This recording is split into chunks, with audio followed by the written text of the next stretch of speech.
Welcome to another episode of Notes and Notables with your host, Jordan Petrie. Let's get ready to dive into another day's worth of educational topics. So come on in, take a seat, school is in session. 5, 4, 3, 2, 1, 0.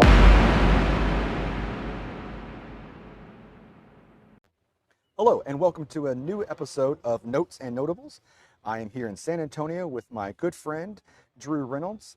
Welcome, Drew. Thanks for joining us. Yeah, thanks. We're here live at the Alamo. That's right. We're right outside the Alamo and all their construction and everything that they're doing to make it more, I guess, historical for families and to enjoy the Alamo. So, Drew is the executive director for the Fort Worth Youth Symphony in Fort Worth, Texas. Can you share a little bit about your background and how you came to be involved with the Fort Worth Youth Symphony? Yeah, I mean, it actually kind of goes back a long way because in undergrad, I went to the College Conservatory of Music in Cincinnati, which is part of the University of Cincinnati. And there I had a little bit of extra time while I was finishing up my student teaching and had some extra, basically, credits that I could take things. And I got involved in student government at the time, got involved in marketing and got a marketing minor. Didn't know what to do with my free time because music majors typically don't have much of it. Yeah, practice room only. Yeah, so I wanted to see what I could do with it, and I ended up getting that. And lo and behold, I ended up in Houston. I got a job teaching down there. Ended up finding a orchestra around there that needed some help with marketing. And that kind of started my whole path down administration and interest in sort of working with administrative things. And, kind of realized pretty quick that, I liked teaching, but I didn't see myself doing it for 30 years. And so I was looking at either going to conducting, admin, or whatnot, and I ended up getting into the SMU. It's an MBA with the business majors and an MA in arts management dual program. And I did that. Got finished with that and did some wonderful internships. Spent some time with Dallas Symphony. Spent some time at Interlochen working in the president's office there. Some work with the Clyburn. Only thing that I didn't feel like I knew very well at that point was fundraising and running nonprofits. And so, oddly enough, they tell you a lot of times in business school, if you don't know something, go consult on it. I'm like, what do I know about it, though? Right, yeah. But you have access to a lot of resources and a lot of great people, great minds in consulting. And so I learned it pretty quick. I worked for a consulting firm that did some work for some hospitals in Houston and whatnot. I remember that. And it was fantastic. I learned really, really quickly on the job, feeding from the fire hose on, what do you really need to put together a big campaign? It was kind of COVID at the time, and I kind of got, wanted to go back in the classroom for a little bit, so I did that. And then ended up finding this position. And it was kind of a blend of everything. It was music, because I'd been teaching for a long time. It was an organization that had a building, which I just loved the real estate aspect of it. And then it also, they were trying to do a lot of fundraising. They were trying to build a new building and, trying to answer questions about that. And so it just seemed like a really, really great mix of everything that I was interested in. And I was just lucky enough to get offered a position to come run this organization. And it's been a fun couple of years there working with the board to move forward on a lot of various initiatives. So how long have you been there? It's my third year. Third year? Yeah. Okay. So Drew used to work as the orchestra director with me, and that's how we met years ago. And then he decided that teaching orchestra with me was not what he wanted to do, apparently. So that's why. It personally. Yeah, takes it personally. Yeah. So that's why he has on this administrative path.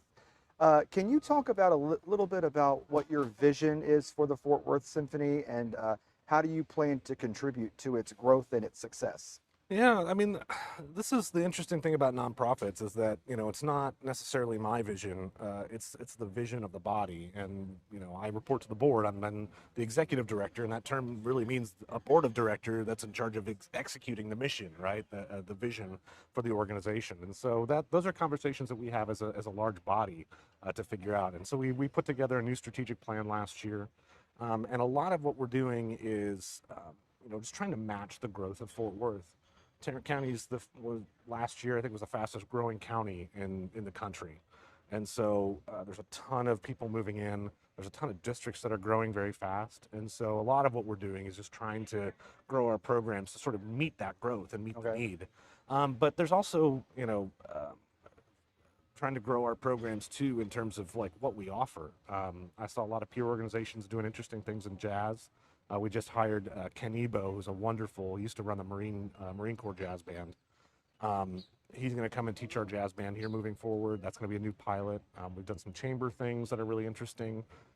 Started a wind ensemble while I've been there, and probably moving into younger wind ensembles as well, because DFW is such a big band town. Right. Yep. Absolutely. We always had an issue of too many band kids and didn't have enough positions for them. So that's really where we stand right now. There's a lot of other little things that have to do with operations, and of course, we own a facility that's was built in 1954, so that needs to be addressed at some point, and that's another piece that we're working on slowly in the background. But other than that, it's really the playbook seemed pretty obvious when I got there. Was really just to grow programs and to really take advantage of what we were seeing other folks do that's been successful, and hopefully become more equitable and to try and get as many students on an on-ramp onto experiences like an honor youth orchestra. How can we get more kids from low-income backgrounds, from disadvantaged backgrounds? How can we get those kids into our ensembles as well? Since typically it's the ones that join it have private lessons. So Right, how can we figure that piece out? So it's still an open question, but those are really the things that I'm focused on right now. So, can you just real quick go over like the ensembles y'all currently have and who leads those ensembles? Yeah, so we have 4 main orchestras. Our top orchestra is the one that was the OG, right? Yeah. The youth orchestra. I always have to put "the" in front of it because we're called Fort Worth Youth Orchestra, but we're actually 450 students across 7 different programs. So the OG one is conducted by Dr. Herman Gutierrez. He's the conductor of TCU and the Texas Christian University Orchestra, so we have a really close relationship with them. Our second orchestra is conducted by Brian Coatney. He's up for election as the TMEA's president again. He's an incredible orchestra director. We're so lucky to have him. He conducts our Philharmonic group. Sammy Branch conducts a string-only group. He's the conductor at Martin High School.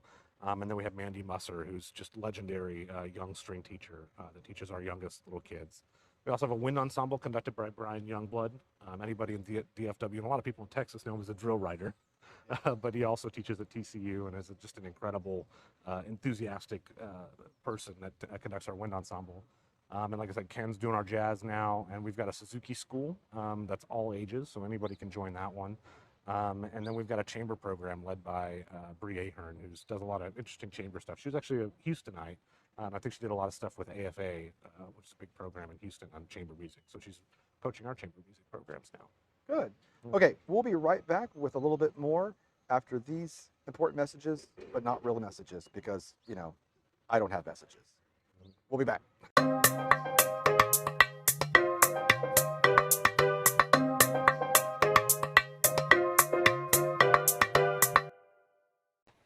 And we're back. I'm here again with Drew Reynolds, who's the executive director of the Fort Worth Youth Symphony. So, Drew, how do you plan to develop and enhance the youth symphony programs under your leadership? As far as like, and we can even go ahead and talk about educational outreach. Like, how do y'all plan to develop those within the community to get more community buy-in to what y'all are doing? Yeah, I mean, that's always the big thing with nonprofits is we're led by needs, right? We talk a lot about double bottom line because we need to obviously be a financially solvent organization, and we do get some public funds, but there's also the impact piece, right? And a lot of that comes from just again, strategic planning process. But I think our programs, for the most part, are led by people. If we have really great people, we know that great programs are going to come out of them. And so we do our best to provide exceptional educators that really help us build a vision for those programs. So Herman Gutierrez, for instance, his big piece on outreach is doing a lot of performing at Sundance Square downtown in Fort Worth and doing a lot of public performances. We've done things for Cook's Children's. So he likes to use the orchestra in very much like a traditional symphony would when it comes to outreach. Let's go play for kids, let's go play for the community, that kind of thing. Meanwhile, our Suzuki groups are not as, they'll do some performances, so they've gone to like Ronald McDonald House and some retirement homes and whatnot. But their version of outreach is really trying to provide programs that benefit the kids in the local schools as well. So they've done some summer programs working on like salsa rhythms, right, and mariachi type programs. And so their outreach looks a little bit different just because they're more of an educating and less of a performing type group. And so it really just depends on what group we have, the teachers that we have available, and what programs we can do. The challenges that we really have, though, have to do with the fact that most of the people that I use are already active in-service teachers, and so one of the big challenges that we have as an organization as well, if we want to do outreach during the school day, well, all of my teachers are already in a school, so Right. it just it makes your time. There are logistical challenges that we always have to kind of tackle with that. With not being a school and not necessarily having full-time people here all the time like a lot of the public schools do. So that's an interesting thing in my organization that we have to work with, but it hasn't really held us back from being able to really make important programs for the kids in our community. Cool.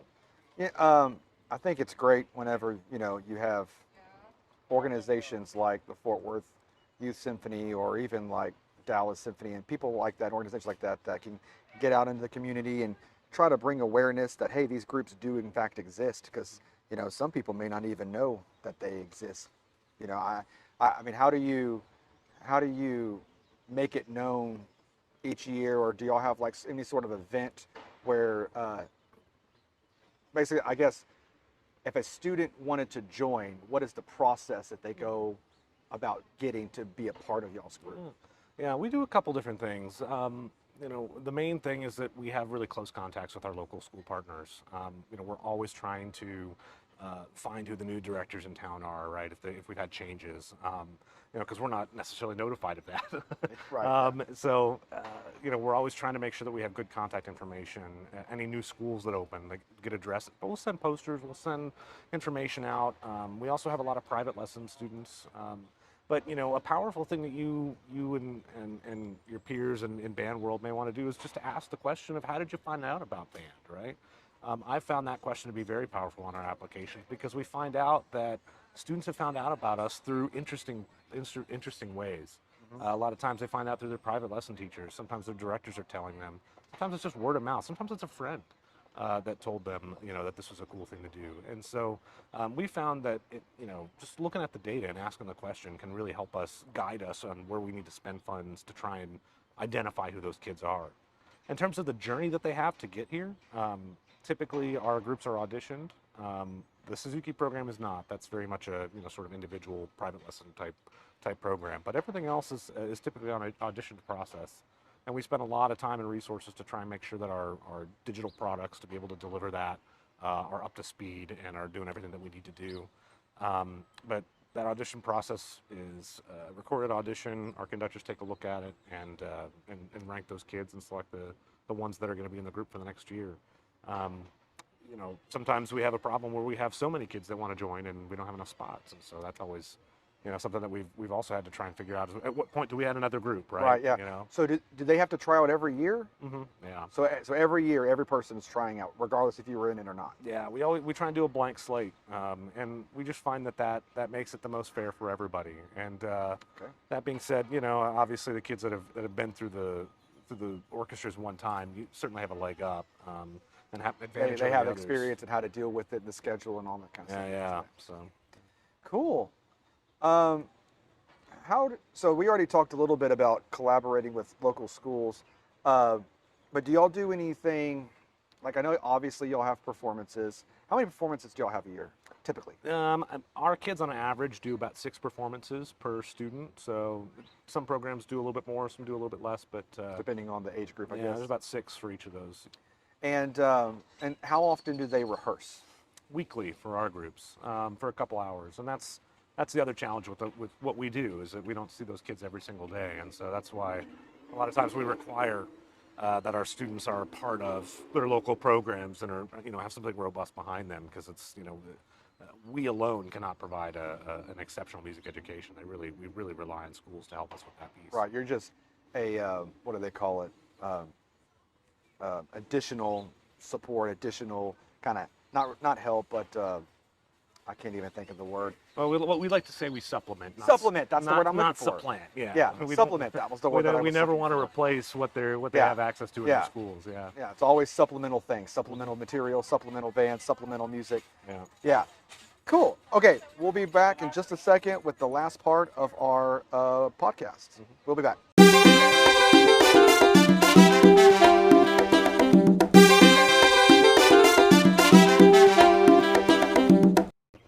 Okay, and we're back.